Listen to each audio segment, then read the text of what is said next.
भूतिया झूला पार्क। मोहनपुर गांव में एक छोटा सा झूला पार्क था। ऐसा माना जाता है कि वहां पर भूतों का वास है, इसलिए उस जगह पर शाम 5 बजे के बाद कोई भी नहीं जाता था। उस जगह पर शाम 5 बजे के बाद कोई भी जाता तो वापस जिंदा लौट कर नहीं आता। ऐसे ही एक रात राघव के घर के दरवाजे पर किसी के जोर जोर से खटखटाने की आवाज आ रही थी। इस आवाज से राघव की आंख खुल जाती है, जिसके बाद राघव अपनी पत्नी राधा को उठाता है। अरे राधा, तुमने कोई आवाज सुनी क्या? नहीं नहीं, मैंने तो किसी की भी आवाज नहीं सुनी राघव जी। वो दोनों आपस में बात कर ही रहे होते हैं कि तभी उन दोनों के कानों तक किसी के पायल की आवाज आती है। उस पायल की आवाज सुनकर वो दोनों बहुत डर जाते हैं। उन दोनों के चेहरे पर डर का खौफ साफ साफ नजर आ रहा था। दोनों के माथे पर पसीना था। उस पायल की आवाज के साथ साथ किसी के खूब तेज रोने की आवाज आ रही थी।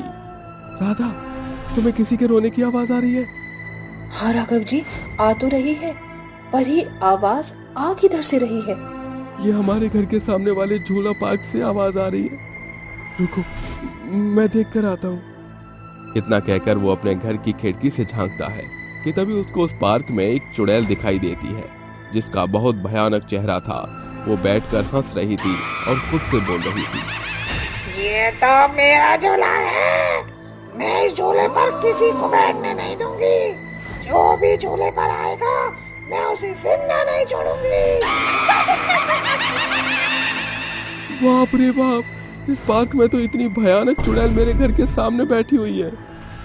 राघव ये बात बोल ही रहा था कि चुड़ैल उसकी तरफ अपनी भयंकर खूनी आंखों से देखती है और हंसते हुए अचानक वो अपने लंबे हाथ करती है और राघव की गर्दन पकड़कर खिड़की से खींचते हुए उसे पार्क में ले आती है और उसको हवा में लटका देती है। हवा में लटका हुआ राघव चुड़ैल से बोलता है, चुड़ैल मुझे छोड़ दो, मैंने तेरा क्या बिगाड़ा है? तू मुझे क्यों मार रही है? रात के सन्नाटे में तूने मुझे क्यों देखा? तूने मुझे अपनी आंखों से देखा है ना, इसीलिए पहले तेरी आंखें ही निकाल लूंगी मैं।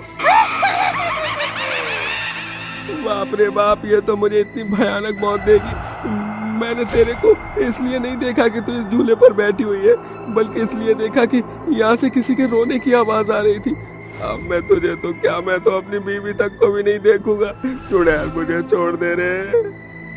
राघव चुड़ैल के सामने अपनी जिंदगी की भीख मांगता रहता है, लेकिन चुड़ैल उस पर रहम नहीं दिखाती और पहले तो वो उसकी आंखें निकाल लेती है, उसके बाद वो उसका हाथ खाने लगती है।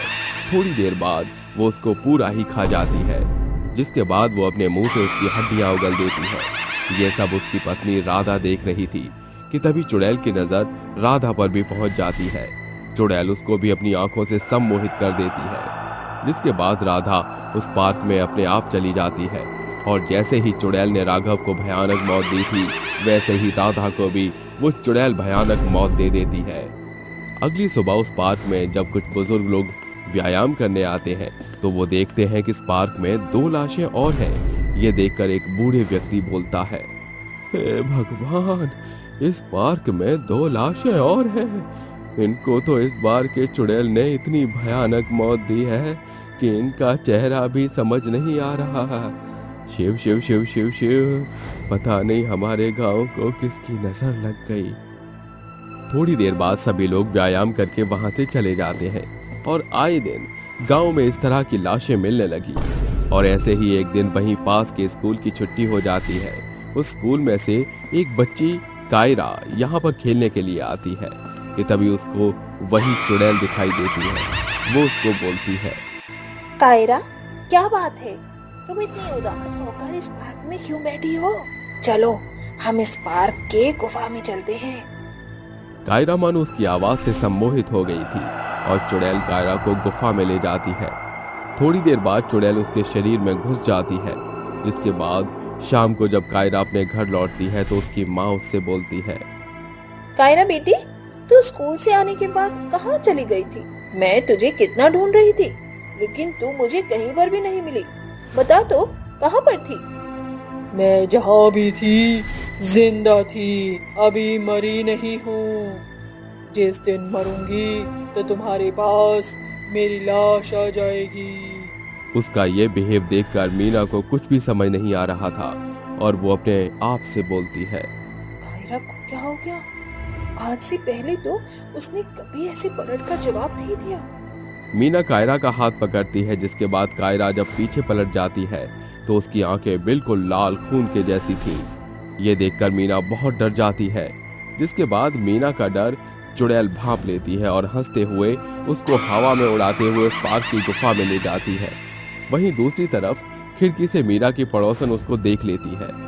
ये सब देखकर उसकी पड़ोसन तुरंत भागते हुए तांत्रिक के पास जाती है और तांत्रिक को लेकर आ जाती है। तांत्रिक ये सब देख लेता है और चुड़ैल के ऊपर भभूत फेंक देता है।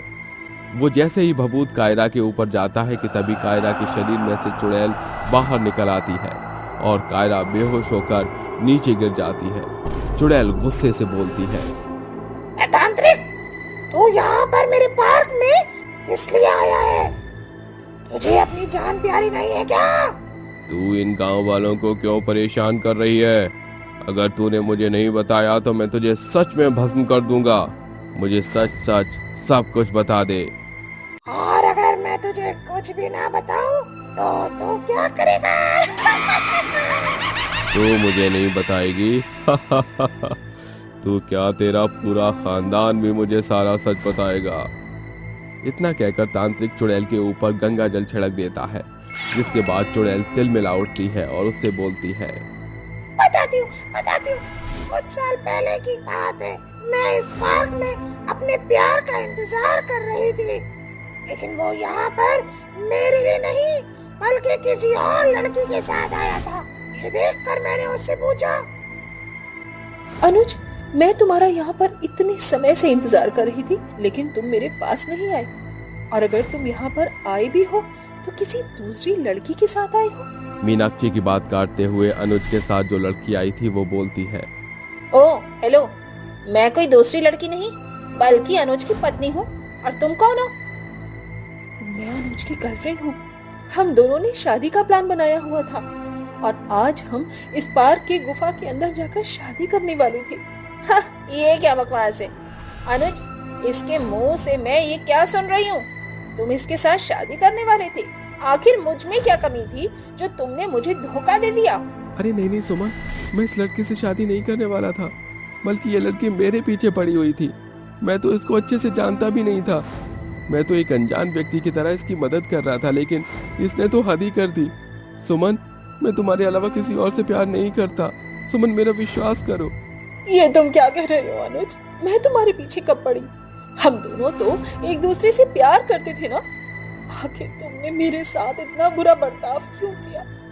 अगर तुम्हें मेरे साथ शादी ही नहीं करनी थी तो तुमने मुझे इतने बड़े बड़े सपने क्यों दिखाए?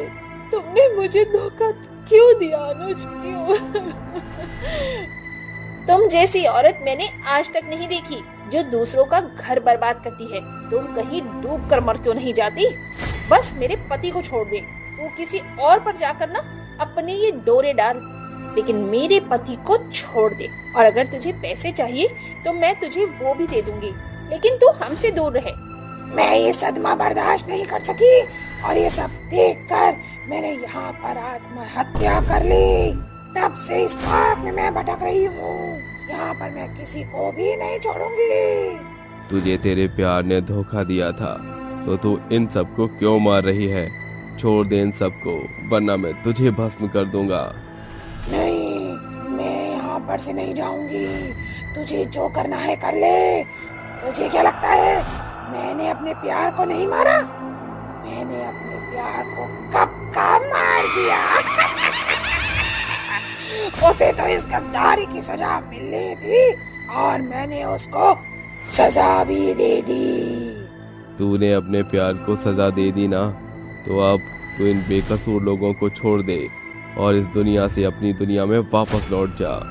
तांत्रिक की ये बात सुनने के बाद भी चुड़ैल वहां से नहीं जाती, जिसके बाद तांत्रिक को चुड़ैल के ऊपर बहुत गुस्सा आता है और तांत्रिक चुड़ैल के गले में रुद्राक्ष की माला डाल देता है, जिसके बाद चुड़ैल जलकर मर जाती है। वहीं अब गांव वालों को उस भूतिया पार्क से छुटकारा मिल चुका था। सभी गांव वाले अब खुशी से अपने परिवार वालों के साथ मिलजुल कर रहने लगे और उस झूला पार्क का भी मजा उठाने लगते हैं।